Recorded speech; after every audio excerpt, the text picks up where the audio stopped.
বিসমিল্লাহির রহমানির রহিম। আজকে ইনশাআল্লাহ আমরা একটি গুরুত্বপূর্ণ বিষয় আলোচনা করার চেষ্টা করব। আমরা যদি কোরআন মাজিদ ও রসুল করিম সাল্লাল্লাহু আলাইহি ওয়াসাল্লামের আহাদিসের দিকে তাকাই, তাহলে আমরা দেখি কোরআন মাজিদ এবং হাদিস তাজকিয়া ও ইহসান এই বিষয়টির উপর বিশেষ গুরুত্ব দিয়েছে।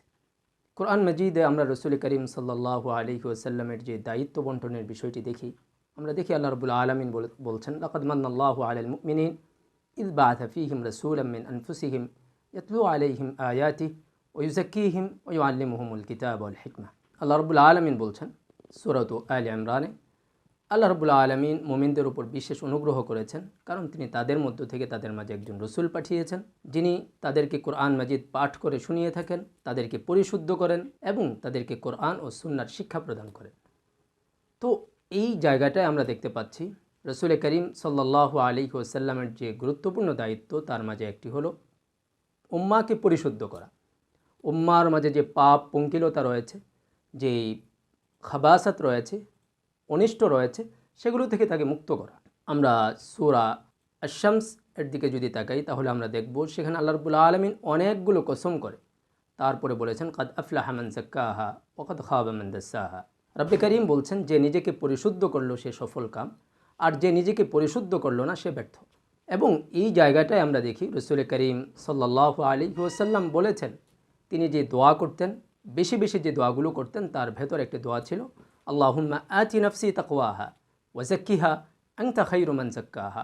হে আল্লাহ, আপনি আমাকে তাকওয়া দান করুন, খোদা ভীতি দান করুন, ওয়া যাক্কিহা, এবং আপনি আমার নফসকে আমাকে পরিশুদ্ধ করে দিন, আপনি আমাকে সবচেয়ে উত্তমভাবে পরিশুদ্ধ করতে পারেন।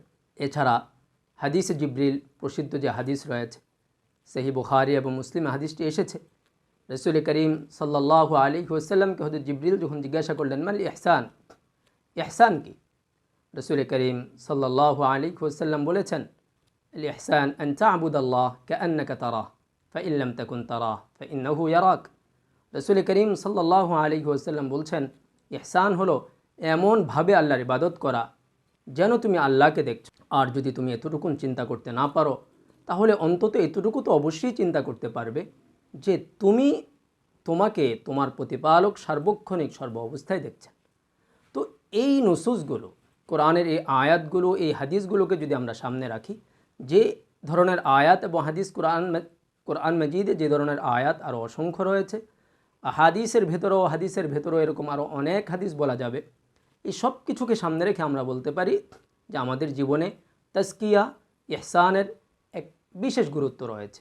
কিন্তু দুঃখজনক হলেও সত্য, আমরা বর্তমান আমাদের যে সকল ভাইয়েরা দ্বীন ও ইসলাম প্রতিপালন করছে, যারা ইসলামের সাথে সম্পৃক্ত রয়েছেন, 5 ওয়াক্ত নামাজ পড়েন, কোরআন মাজিদ তেলাওয়াত করেন, তারা তাদের ব্যক্তি জীবনে এবং রাষ্ট্র জীবনে সর্বক্ষেত্রেই যারা কোরআন সুন্নাহকে নিয়ে সামনে অগ্রসর হতে চায়, তাদের ক্ষেত্রে আমরা দেখতে পাই যে এই তাজকিয়া এবং ইহসানের ক্ষেত্রে তাদের খুব মারাত্মক ধরনের অবহেলা রয়েছে।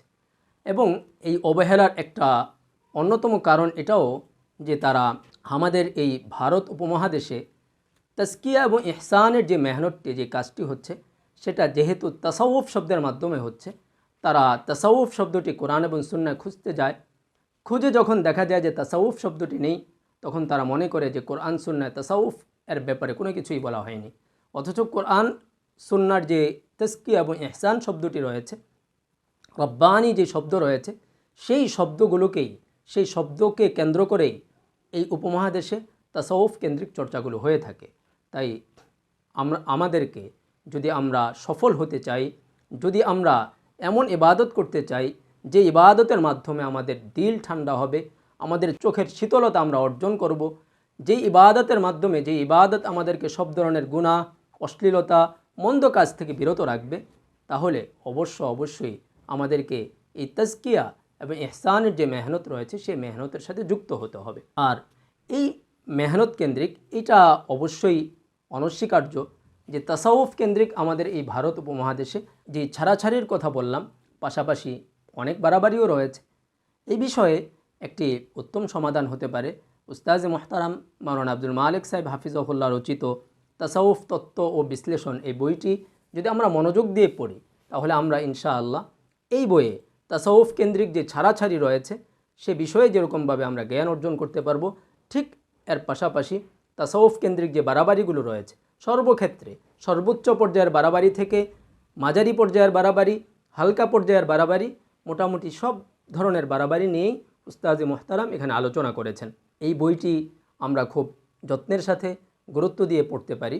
আর সর্বশেষ যে কথাটি আমি বলবো, আসলে তাসাউফ কেন্দ্রিক আমাদের অনেকেরই একটা সমস্যা হলো যে আমরা মনে করি যে কেন পীরের কাছে কেন যেতে হবে, পীরের কথা কি কোরআন সুন্নায় এসেছে কি না। কিন্তু বাস্তব কথা হলো রসুল করিম সাল্লাল্লাহু আলাইহি ওয়াসাল্লামকে তাজকিয়ার দায়িত্ব প্রদান করা হয়েছে।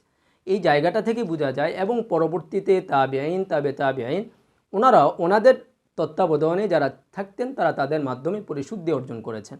এই জায়গাটা থেকে আমরা বুঝতে পারি যে তাজকিয়া, ইহসান এই বিষয়গুলো আত্মার পরিশুদ্ধি অর্জনের জন্য কোনো একজন শায়েখের কাছে যাওয়া, কোনো একজন বুজুর্গের কাছে যাওয়া, এতে তো কোনো দোষের কিছু থাকতে পারে না।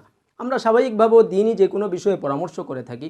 অনেক সময় দেখা যায় সাধারণত আমাদের যে কোনো একজন শায়েখ, যে কোনো একজন আলেমের প্রতি বিশেষ মুগ্ধতা কাজ করে।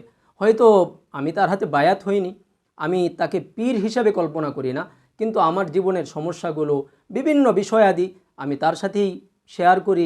এমনকি দেখা যায় আমাদের সর্বশ্রেণীর যে সকল ভাইরা দ্বীনের সাথে সম্পৃক্ত রয়েছে তাদের সবাইকেই দেখা যায় যার প্রতি তার মুগ্ধতা রয়েছে তার কাছে যাওয়ার জন্য তারা শত শত মাইল পাড়ি দিয়ে হলেও তার কাছে যায়, তার কাছে তার মনের দুঃখ, বেদনা, কষ্ট সেগুলো পেশ করে, এবং শায়েখ তাকে যে পরামর্শ দেয় সেই পরামর্শগুলো সে তার জীবনে বাস্তবায়ন করে। তো এই ব্যাপারটাকে যদি আমরা পীর সাহেবের ক্ষেত্রেও চিন্তা করি তাহলে কিন্তু ব্যাপারটা এর থেকে বিপরীত না। এখানে শুধুমাত্র পীর, তাসাউফ এই শব্দগুলো দেখার কারণে আমরা যদি মূল ব্যাপারটিতে যদি মূল বিষয়ে যদি আমরা শৈথিল্য প্রদর্শন করি, আমরা যদি ব্যাপারটি বোঝার ক্ষেত্রে ভুল বুঝাবুঝির শিকার হই, তাহলে এটা আসলে আমার নিজেরই ব্যর্থতা হিসাবে পরিগণিত হবে, এবং আমি আমার জীবনের যে সফলতা জরুরি ছিল সেই সফলতা অর্জনে ব্যর্থতার দিকে চলে যেতে পারি। আল্লাহ রাব্বুল আলামিন আমাদেরকে যথাযথভাবে ব্যাপারগুলো উপলব্ধি করার তৌফিক দান করেন। ওয়া আখিরু দাওয়ানা আনিল হামদুলিল্লাহি রাব্বিল আলামিন।